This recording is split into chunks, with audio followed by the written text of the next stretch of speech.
Hey, what's up, everybody? It's Stein Astronaut. I'm here with C-Spare, my man Colin, as I know him. We at GGP Seattle, reporting you live from back at the hotel as we get some food. Long day event, right? My man came in second. Yeah, I know if you've seen that set going on, but hey, it happens. It happens. You know, it happens, and I did the same thing to a lot of my opponents. I was opening Pot Graceful all day, and then in the finals, game one, he opened Pot Graceful Duo. So it happens to the best of us. I don't play Duo because I am on, as you can see, Stein or Stein Machine OTK. I thought it was a good meta call. I think it's good versus Chaos Turbo. It's good versus the field, and it can really surprise people. Takes games very quickly. Hell yeah, man. All right, let's get into it, man. I see Stein off the top. What you got? So obviously 2 Steins. You play a very limited monster package. Machine can get out the best card in the deck, which is probably this. This just helps enable your OTKs like crazy. Basically, you flip a coin 3 times. In this case, roll a die. I roll 3 dice and then pop however many heads you get. So it can really just clear fields and enable your OTKs. It's a machine with 2,600 attacks. So. Yeah, we seen Gatling come out. Was it game 2? It was game 2, right? Gatling came out. I don't remember, but yeah. Yeah, he limited Solemn. Yep. Yeah. Oh, in the top 4 match, on stream. So. Right. Yep. That was good. And then Jinzo, gotta have Jinzo. Classic limiter, target, absolutely. Blowback's really good. You hit him off of your reasonings, your monster gates, and he gets at least forces out a back row if you target a back row, because they have to respond to it, even if they don't know it's going to pop, because it pops at resolution along with the dice rolls. That, and then Fusilier, big ass machine, gets the 56. And then DMOC, because it's a reasoning gate deck, so you want to have good variation of those. You got 2, 6, 7, and 8. Don't you love when they call 8 and 8's in your hand? I don't love when 8's you don't like it, right? But it's all right because we have ways to get it out of our hand and make do. So Trinity, or not Trinity, just the Duo. These are good. This is basically the third piece of Trinity. Because there's so many impactful cards you can get back from the graveyard with this. Nice. This is basically the third best card in the deck. Then just more staples, Snatch Shield. I also play Brain Control, you'll see later, but just being able to take people's stuff and then tribute off for Monster Gear, tribute off for Jinzo or Blowback is really good. It's obvious. And then the Heart and Soul of the deck. 3 of these. Reasoning Gate, the reason it works in this format is because these are 3. Would you say for reasoning today, your opponents called it a lot, or was they actually they were pretty good about kind of looking at my grave and kind of assuming what I had. I got it called on me pretty often. So people are pretty good about knowing what's in your deck when you play reasoning. Obviously, monster gates, you just have to have a monster, and sometimes these can brick. These are obviously, you can always activate it. It's like substitute with Brain Con, huh? And then tribute off there. And you just tribute it off, and then you go. Alright, and then obviously you need some kind of defense, so you play 3 Scapegoat. This is how you wall up, and then this is your sacks for Monster Gate and stuff. Then you have Sweepers. This is how you push your game shots through. The reason that OTK decks work mostly is because of Triple Trunade. I would really say Goat format would be much better if Trunade was at 1, because Empty Jar and Library couldn't exist if Trunade was at 1. So this is. But it's not. But it's not. So that's what we got, and I'm gonna play it. And obviously heavy is heavy. And then for just kind of more consistency, Upstart. Hey, look at that. We talked about that in the past video. You might think Upstart is bad in an OTK deck, but you're often overkilling. And Upstart can also turn your Megamorph live. If you don't have Stein, usually you will Megamorph with Stein. But you just need the consistency. You need to see as many cards as possible. All right, check out my last video talking about Upstart and how well it does for Anthony Alvarado. Yeah.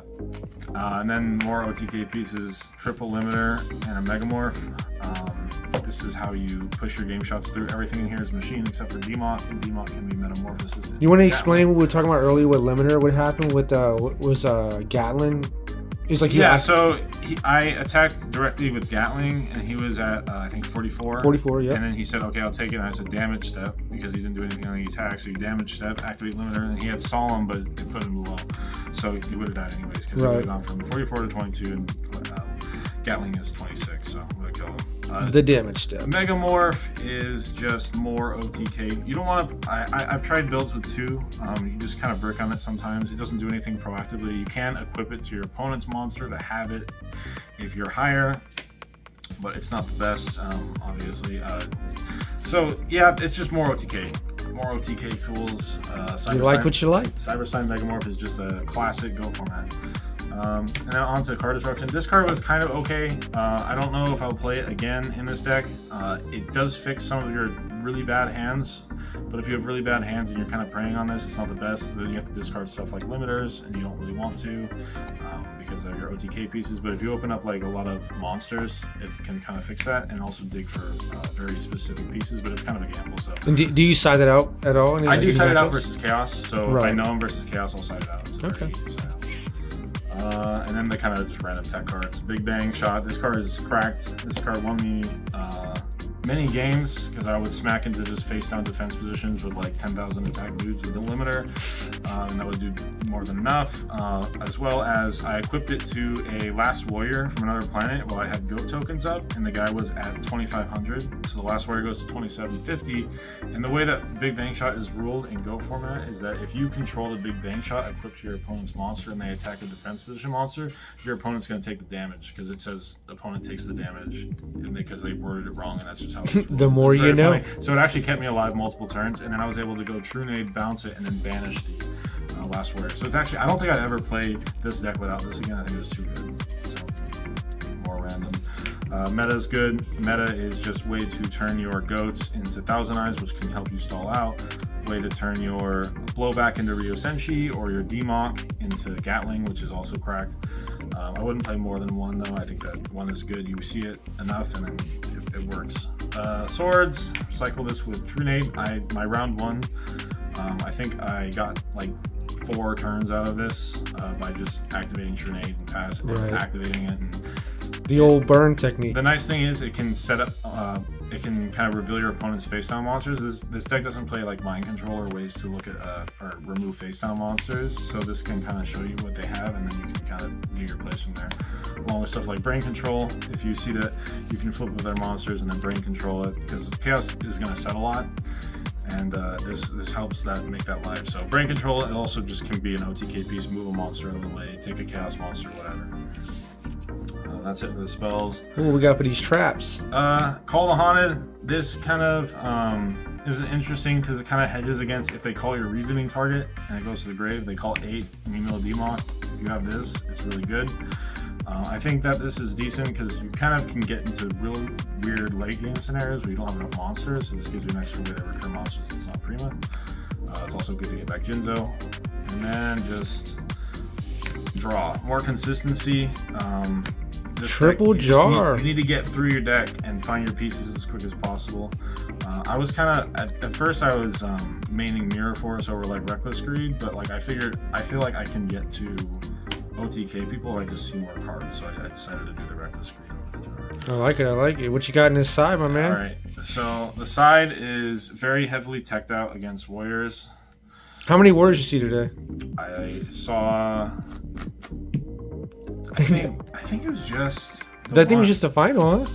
Yeah, I saw him. I beat him in Swiss, and then I lost him in the final. So. Gotcha. So Tribe, this is good Warriors. It's also good versus Goats, and also it's level 4, so they're not going to probably call it once they see most of your deck is not level 4. Then you're not playing Crane. They're not going to call 4, so you can usually get this up for free. It's pretty good. Kinetic Soldier. This is a good hit off of Reasoning for the Warrior matchup. They're never going to call 3. Nobody's ever. Right. No. Yeah. These for the mirror. I did play against Reasoning Gate. I never summoned it, but in theory, it's great because then you can sight into more traps and just completely wall them off of doing anything. More Warrior anti stuff. This is for like Wanghu and Last Warrior. Stuff that kind of stops you from playing. Kind of good against Vaulter as well. This is for just Warrior because you're going to take their stuff and usually they put on similar attack monsters. You can either bump or you can tribute for like Ginza or whatever. It's just good to have more ways to Did the Book of Moon come up at all today? Book of Moon didn't really come up at all. Not gonna lie, nobody was citing Wanghu, so I didn't run into anyone who was like playing Wanghu's or the guy who summoned Last Warrior from another planet summoned it game 1, so I didn't have to send. That makes sense. But Yeah, they're good in theory. Like if you expect a lot of warriors, the warriors sideway. Token Thanksgiving, this is good if you see any tokens. If you're against burn, they summon trios to you. If you see scapegoats at all game one, you bring this in. Very solid. You can.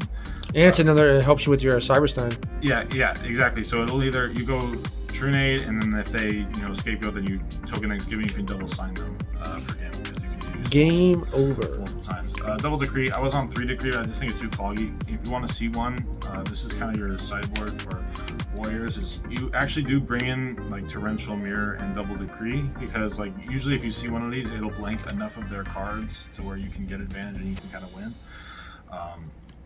I opened 2 of these in the finals, and it did not help me as much as I would have liked, a Torrential Mirror or whatever. Right.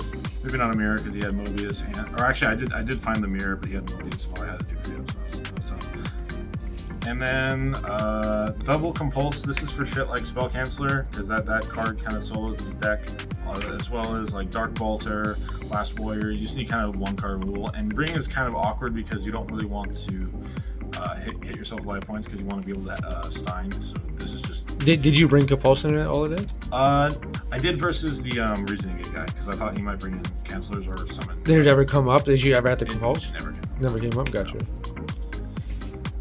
And then Threatening Roar for the mirror. Or Ooh. for Reasoning Gate deck. So I also brought that in versus Reasoning Gate. And never saw it, but in theory it's good. Just gives you more turns.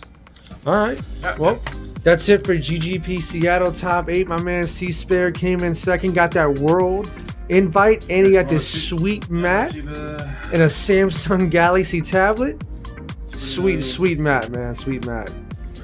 All right, man. As we sign off, you got anything to say? Any shout outs? Anything you want to say to everybody out there? No, shout out to JDZ for hosting. He's awesome. Yeah, he's kind of the pillar of the community. I appreciate him so much. And shout out everyone who helped out on the tournament. It was really fun. And yeah, that's it. That's all I got. All right, y'all. Take it easy. So I had a really important question for you with your deck today. I know you and I both play a lot of Reasoning Gate strategies, Dimension Fusion centric strategies. What made you decide to play the machine variant versus, the typical Chaos build? Well, see, I'm not very good. So what I do is I try to either win the game very fast or lose the game very fast. And that's the reason that I chose this variant versus the more consistent and the more popular Reasoning Gate Turbo with Blackluster Soldier and Cranes and whatnot. I prefer just kind of, if I'm gonna win, we'll win it quickly, and if I'm gonna lose, I'll lose it quickly. No, it's good to play your strengths. I know decks, they have different varying skill levels and stuff. So it's really great that you played your strengths. It really showed in this event. And people will be wondering why is he playing this version of the deck. So we really appreciate that explanation. All right, thanks everyone for sticking around for the bonus footage. Later. You just cut it off.